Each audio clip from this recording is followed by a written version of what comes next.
Estoy en el libro de Génesis, capítulo 25, verso 21.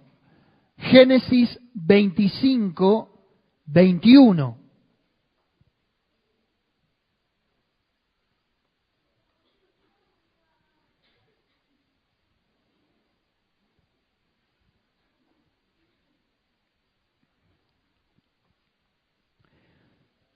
Dice así la palabra del Señor: y oró Isaac a Jehová por su mujer, que era estéril, y lo aceptó Jehová, y concibió Rebeca, su mujer.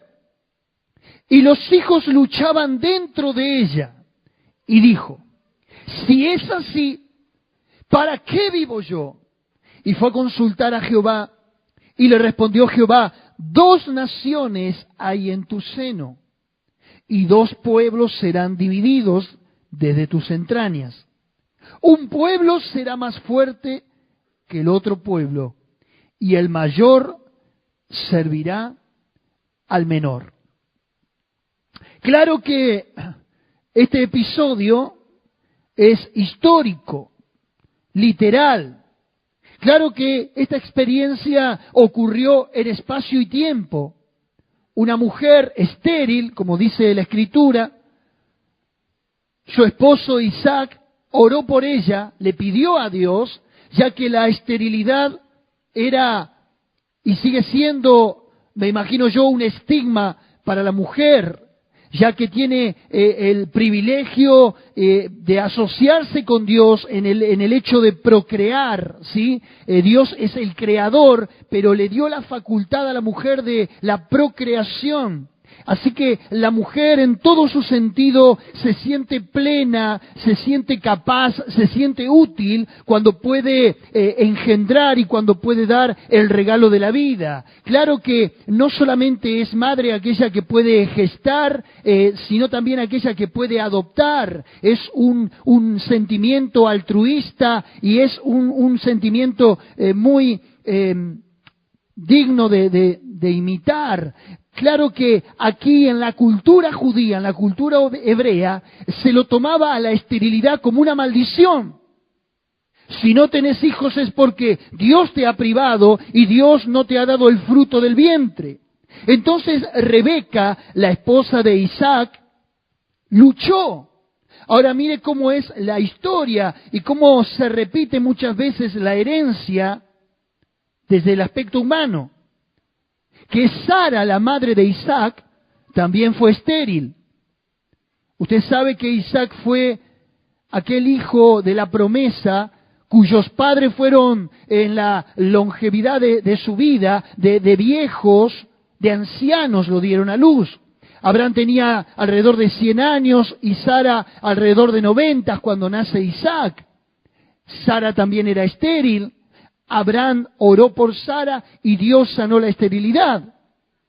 Ahora es como que la película vuelve a pasar una vez más la escena.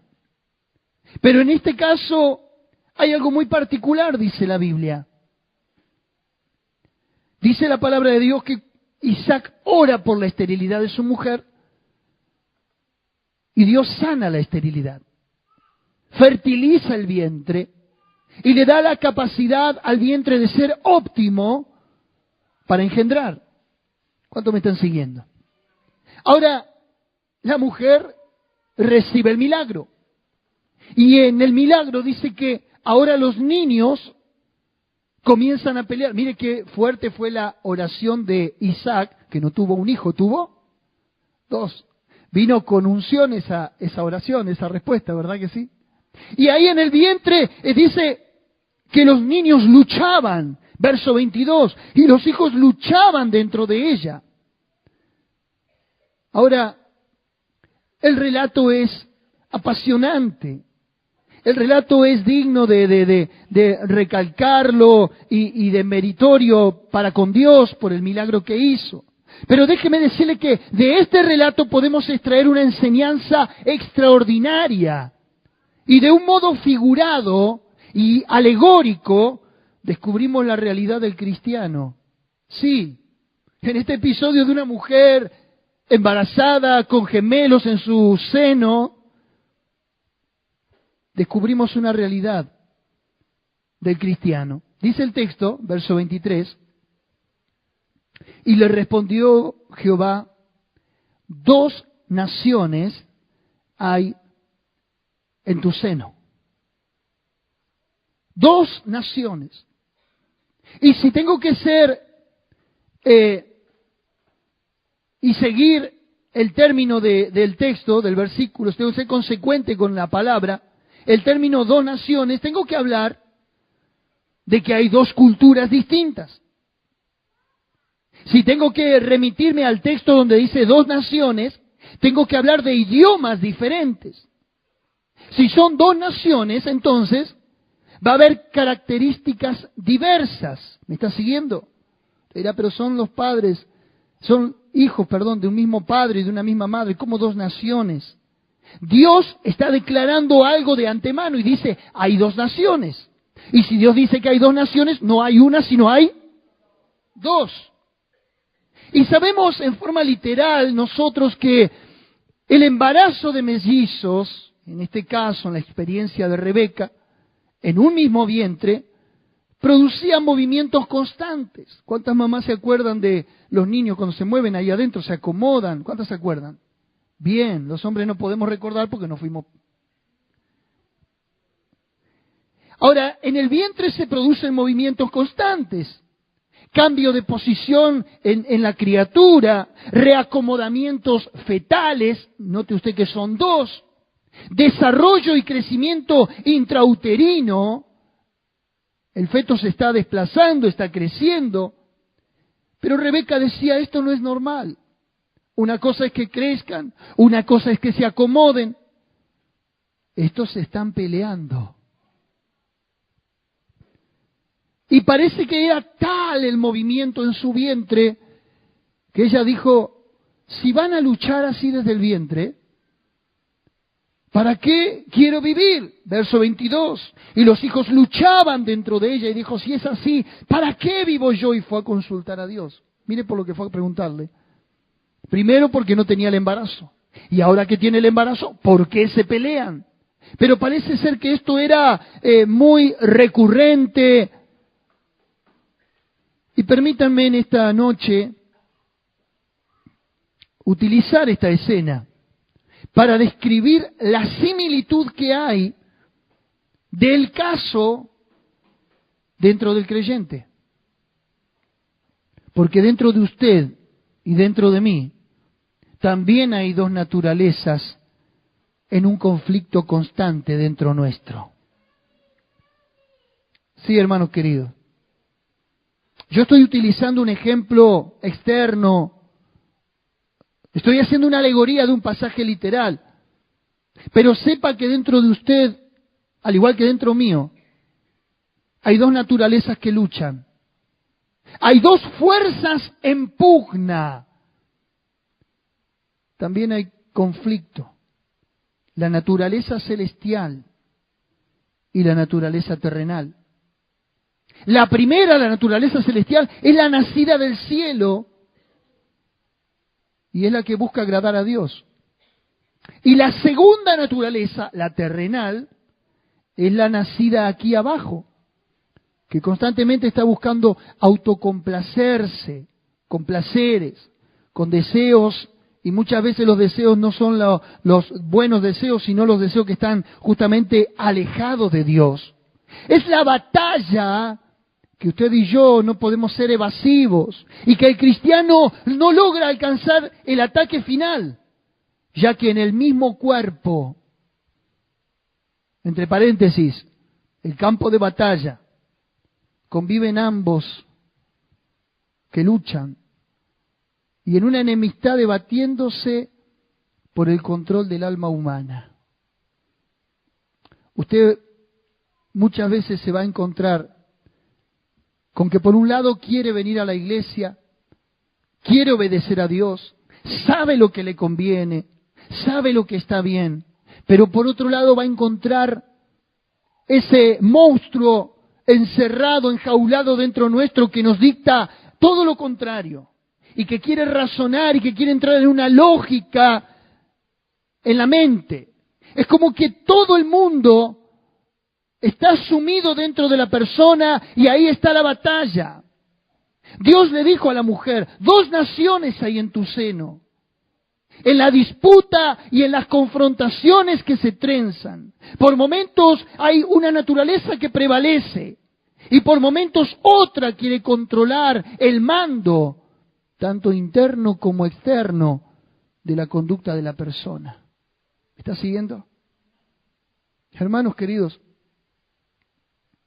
si pensábamos que venir al Evangelio era para solucionar la vida, era para traernos más paz, más quietud, más bonanza, otro tipo de felicidad, quiero decirle que sí, hay una felicidad eterna, hay una presencia de Dios que muchas veces nos envuelve, hay una paz sobrenatural, pero quiero decirle lo que dijo alguna vez un teólogo, el cristiano es aquel que tiene paz en su conciencia, pero guerra con sus pasiones.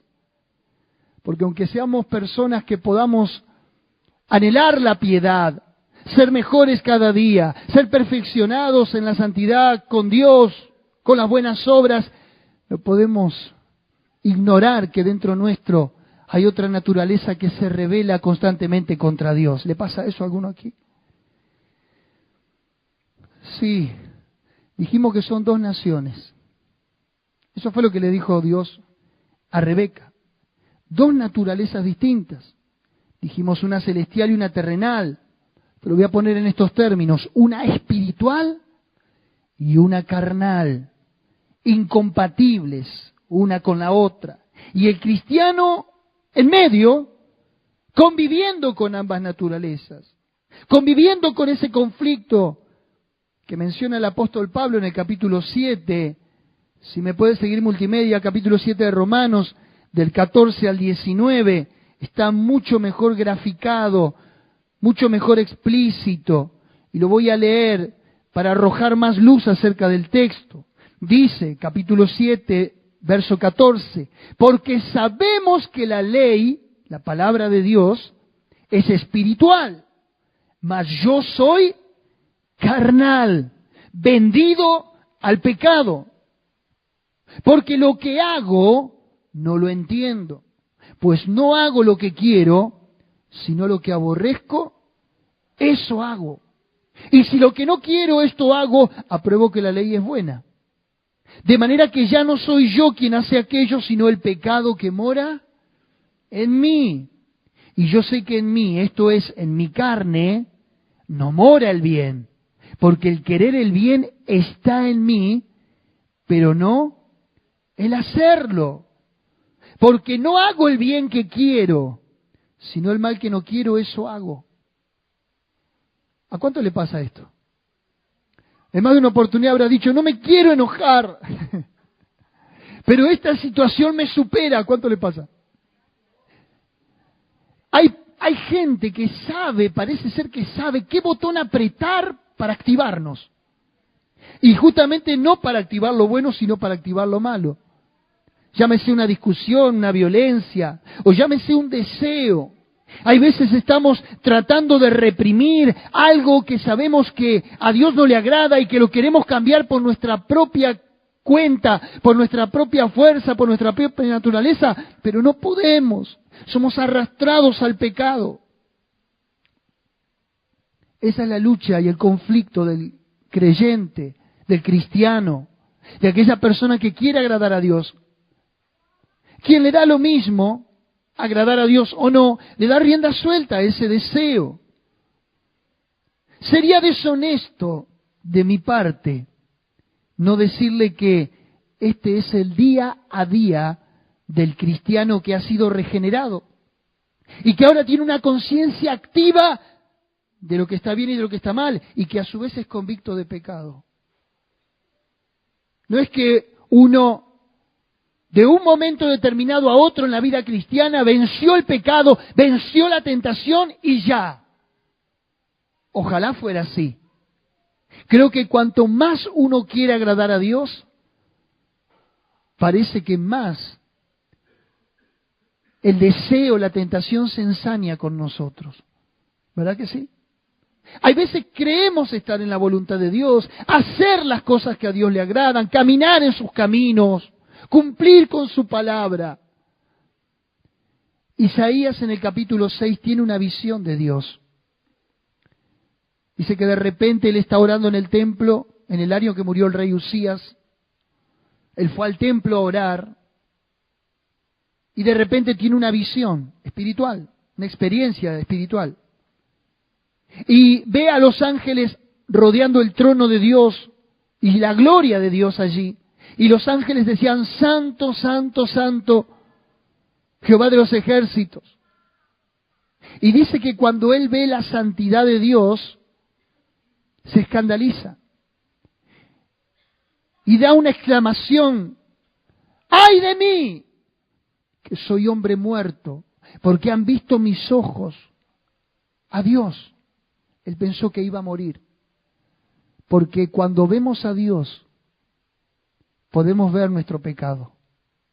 Cuando nos acercamos a Dios y a su santidad, podemos ver cuán inmundos somos delante de su santidad, ¿verdad que sí? Ahora aquí no escapa nadie, ni el más creyente, ni aquella persona que está allá afuera en la cual nunca ha tenido un encuentro con Dios. Todos ante la santidad de Dios nos vemos de la misma manera. Porque Él es un ser puro, Él es un ser santo. De Él no procede la maldad. Él habita en la eternidad y en las alturas. Ahora cuando Isaías dijo, voy a morir, porque he tenido esta experiencia con la presencia misma de Dios. Dice la Biblia que vino un querubín con una brasa tomada del altar y tocó sus labios. Y aquel ángel le dijo, ahora es limpio tu pecado y es perdonada tu maldad. Es que, hermanos queridos, aún el profeta Isaías, siendo profeta de Dios, en el encuentro que tuvo con Dios, pudo ver sus miserias. Es ese síntoma de disconformidad que le estoy hablando, que cada hijo de Dios debería poseer en su personalidad y en sus defectos, porque cada uno de nosotros nos conocemos. Deberíamos estar disconforme todo el tiempo, buscando cada día la perfección, la santidad en la relación con Dios. Es ese deseo constante de alzar armas contra el pecado que mora en mí y poder crucificar esta carne, como lo dice en Gálatas capítulo 2, verso 20, con Cristo estoy juntamente crucificado y ya no vivo yo, mas Cristo vive en mí. Y lo que ahora vivo en la carne, lo vivo en la fe del Hijo de Dios, el cual me amó y se entregó a sí mismo por mí. Usted quiere morir a la tentación, a esos deseos desordenados, a esas pasiones desordenadas, a la mentira, a los vicios, a los malos hábitos, a esa tendencia, a esos malos pensamientos que azotan una y otra vez nuestra conciencia y que nos hacen sentir sucios delante de Dios. Bueno, dígale al Señor, quiero crucificar esta carne, este cuerpo de pecado. Pero continúa mi texto. En el verso 23, Génesis 25, 23. Y le respondió Jehová a la mujer, 2 naciones hay en tu seno, 2 naturalezas. Y 2 pueblos serán divididos. Y quiero decir sencillamente con este término, 2 pueblos serán divididos. Digan conmigo, serán divididos. Es que esas naturalezas dijimos que no pueden cohabitar, porque una es espiritual y la otra carnal. Una es celestial y la otra es terrenal. Pero están dentro nuestro. Pero la Biblia dice, serán divididos. Y en otras palabras, y poniéndolo de una forma bien escueta y bien sencilla, es que un cristiano no puede cohabitar con el cielo y con el infierno, en la iglesia y en el mundo, en la devoción y en la juerga, en la piedad y en la malicia, en el fruto del Espíritu y en las obras de la carne, la palabra de Dios y la pornografía, la verdad y la mentira. No puede existir tal dicotomía, no puede existir tal dualismo dentro de nosotros. Usted me dirá, pero ¿no es que están las dos naturalezas sumidas dentro del cristiano? Sí, pero no pueden ser compatibles. Y la palabra de Dios nos da una solución. Pero antes, sin decirle, la frase de aquel célebre reformador, Martín Lutero, cuando él dijo acerca de los pensamientos y de las cosas que afloran aún dentro del cristiano más santo y más devoto, él dijo, es inevitable que los pájaros revoloteen por tu cabeza. Pero sí lo que puedes evitar es que esos pájaros vengan a hacer nido. Quiso decir en otras palabras, es inevitable la tentación, es inevitable que tengas ese deseo reprimido por hacer algo que sabes que desagrada a Dios, es inevitable tenerlo, pero lo que no debes permitir es que eso anide, darle cobijo, domesticar el pecado. Pero me gusta la palabra porque dice, dos pueblos serán divididos. De vuelta, serán divididos. Y hay una palabra griega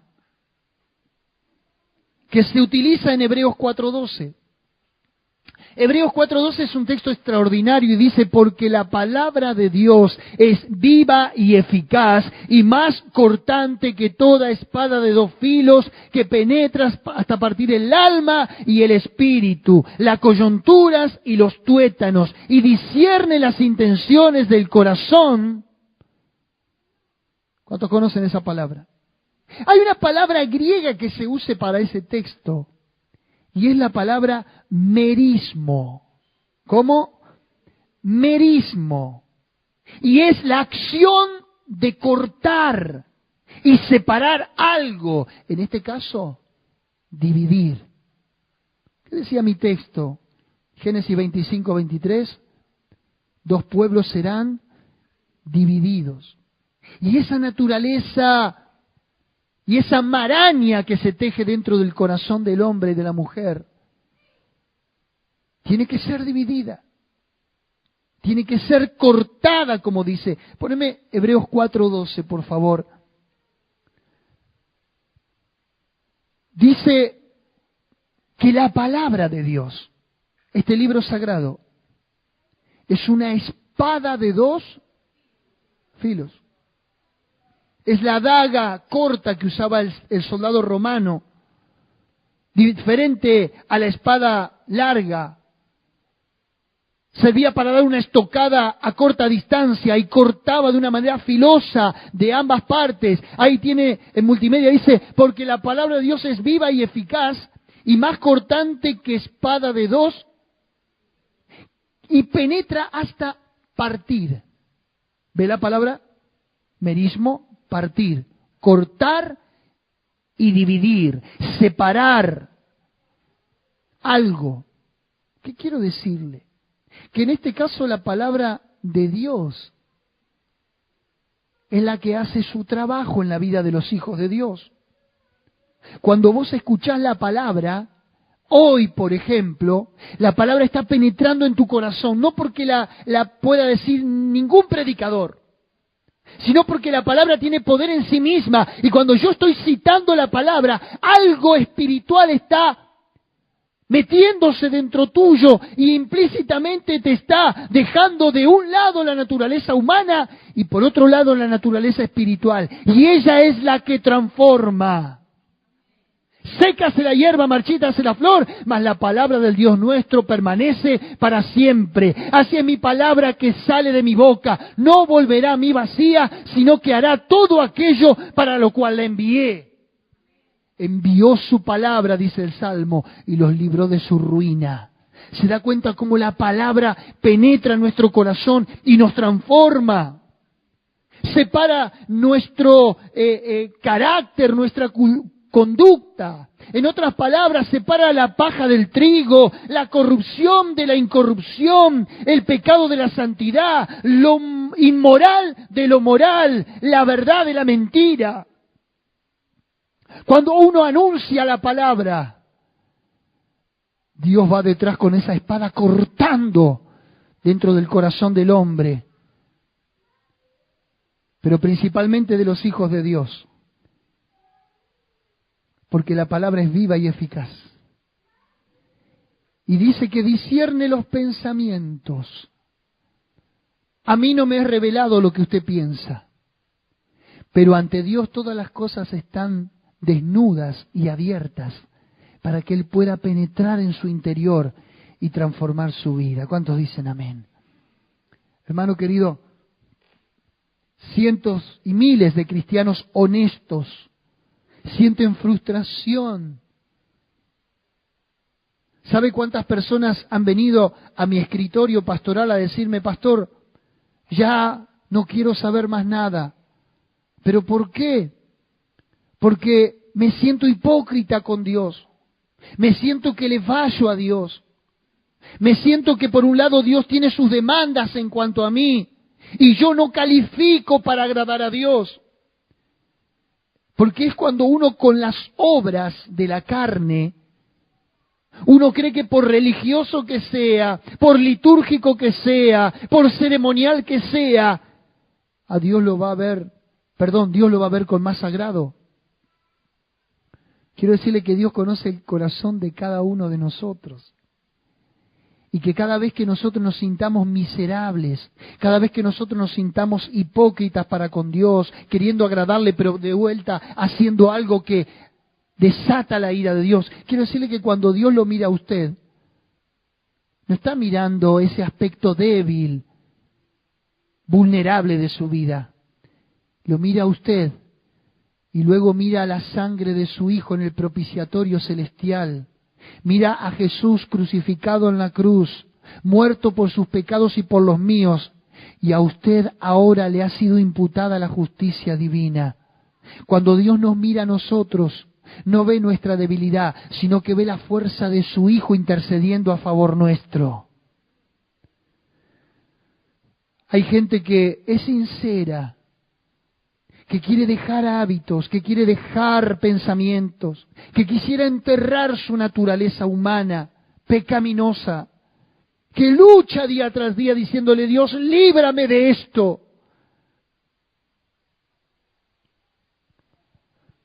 Mi texto dice, serán divididos. Y me apasiona decirlo. Porque en la vida del creyente, esas dos naturalezas y esos dos pueblos, incompatibles el uno con el otro, serán divididos por la palabra de Dios. Serán separada la luz de las tinieblas. Los creyentes con amistades inconversas. Los creyentes serán divididos de creyentes apóstatas y tibios. Los creyentes de amistades sospechosas o de yugos desiguales. Porque cuando viene la palabra de Dios a dividir, divide todo, Y muchas veces hasta divide el hogar. Y muchas veces hasta divide los afectos, porque Dios sabe qué es lo que nos conviene y qué es lo que no nos conviene. Pero dice más mi texto, verso 23. Hay dos naciones dentro tuyo, dos naturalezas. Serán divididos, serán cortados y separados por la misma palabra de Dios.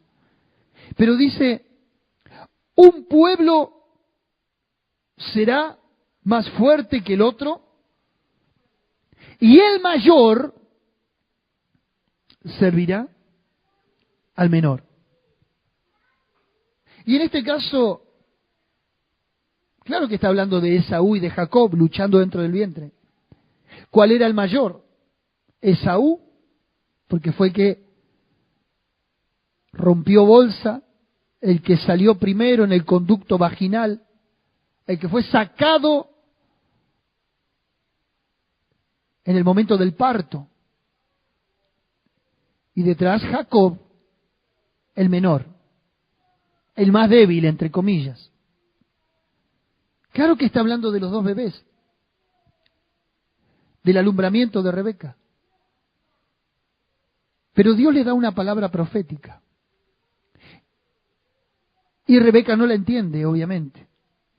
El mayor servirá al menor. Pero déjeme ponerlo en los términos que vengo hablando de las dos naturalezas que conviven dentro del creyente.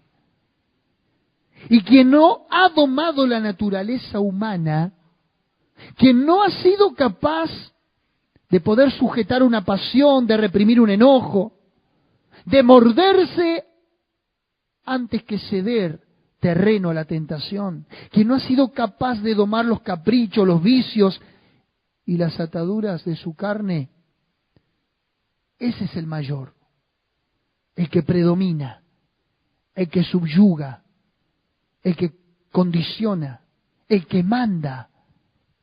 Cuando manda más el apetito carnal en tu vida, ese es el hermano mayor. Hay una versión que me gusta. Dice, el más viejo servirá al más joven.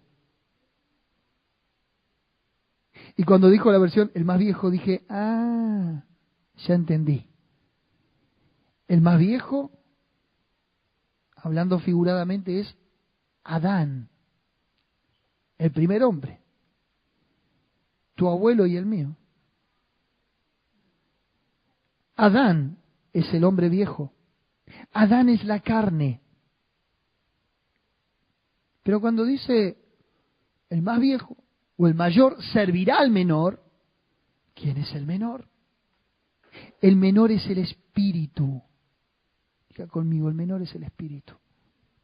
El viejo hombre se lo denomina con estos términos, por ejemplo en el libro de Colosenses, cuando habla de la vida nueva y la vida antigua, se le denomina viejo hombre porque es la naturaleza que gobernó a la creación de Dios desde un principio bajo la caída. Por eso es el hombre viejo, el que nos dominaba a cada uno de nosotros antes de haber venido a Cristo Jesús y crucificar nuestros pecados en Él. El más joven en este caso es el nuevo hombre, el postrer Adán, según Romanos capítulo 5. El primer Adán fue el Adán literal, el segundo Adán es Cristo, el nuevo hombre creado según Dios, más tierno, más dócil, porque es más espiritual. Yo hice una paráfrasis, me aventuré a hacer una paráfrasis del texto. Y según mi paráfrasis es, el mayor o el más viejo será subyugado por el más joven o menor. Lo más fuerte, en apariencia, será controlado por lo que en apariencia es más débil. Pero se lo pongo en términos bien sencillos y sin subestimar a nadie para que doña Rosa lo entienda. La carne y la concupiscencia del hombre será vencido por la vida espiritual del cristiano. Fíjese que yo le mencioné a usted Romanos capítulo 7, donde Pablo decía, lo que no quiero hacer termino haciendo. A la final soy presa de este cuerpo, preso de mis pasiones, preso de mis deseos impuros. Pero en el Romanos capítulo 8, el título que usted lleva en su Biblia es Viviendo en el Espíritu. Y dice Romanos 8, ¿cómo vencer el hombre carnal, los deseos de la carne, a través de la vida en el Espíritu? En otras palabras, el hombre viejo servirá al hombre joven. Pero el verso 23, nuevamente, Génesis 25, 23, dice algo que pasamos por alto, adrede, lo pasé por alto. Un pueblo será más fuerte que otro pueblo.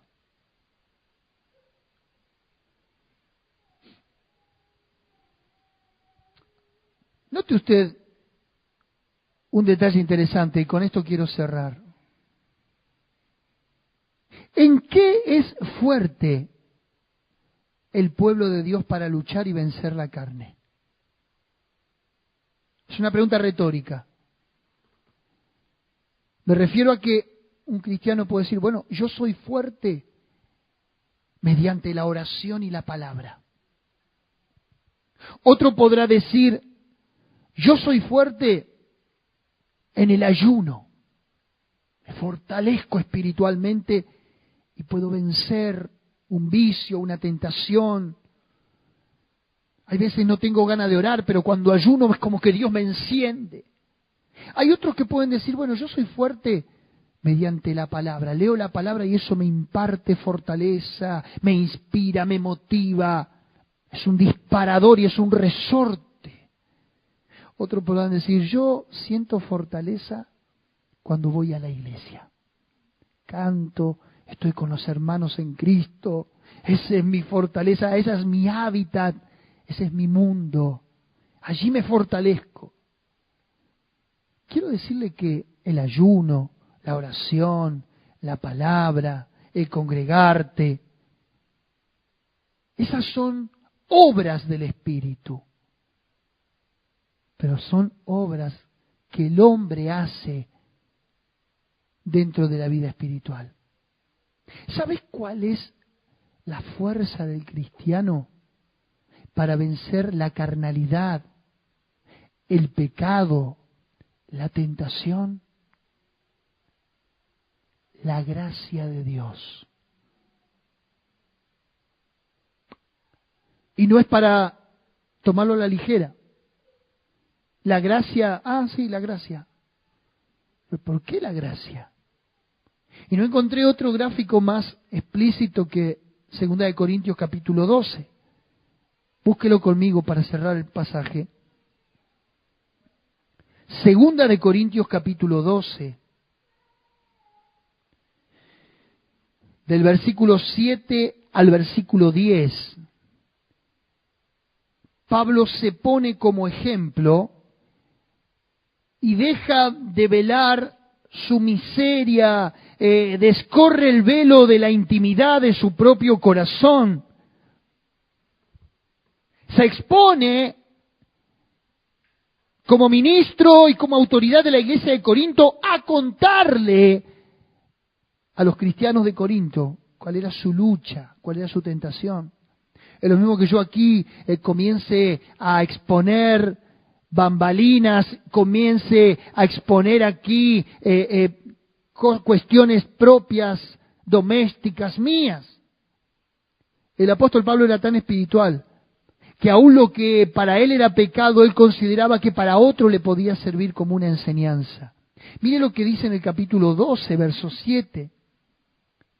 Y para que la grandeza de las revelaciones no me exaltase desmedidamente, te lo traduzco, dice, para que yo no me sienta orgulloso, pedante, para que no me sienta más que otro, soberbio, a causa de lo que Dios me muestra, me fue dado un aguijón en mi carne. Un aguijón. No el aguijón de la avispa, no el aguijón de la abeja. El aguijón era esa lanza larga o esa punta que llevaban los arados para que cuando el buey no quería arar y se retobaba y comenzaba a dar patadas, al pegarle al aguijón, al pegarle a la punta, se quedara mansito. El apóstol dice, me fue dado un aguijón en mi carne. ¿Cuántos necesitan un aguijón? Que cuando te hagas el rebelde, el obstinado, te pinches y sigas tranquilo, mansito para adelante. Me fue dado un aguijón en mi carne. Escucha esto, Un mensajero de Satanás que me abofetee para que no me enaltezca sobremanera. Me fue dado.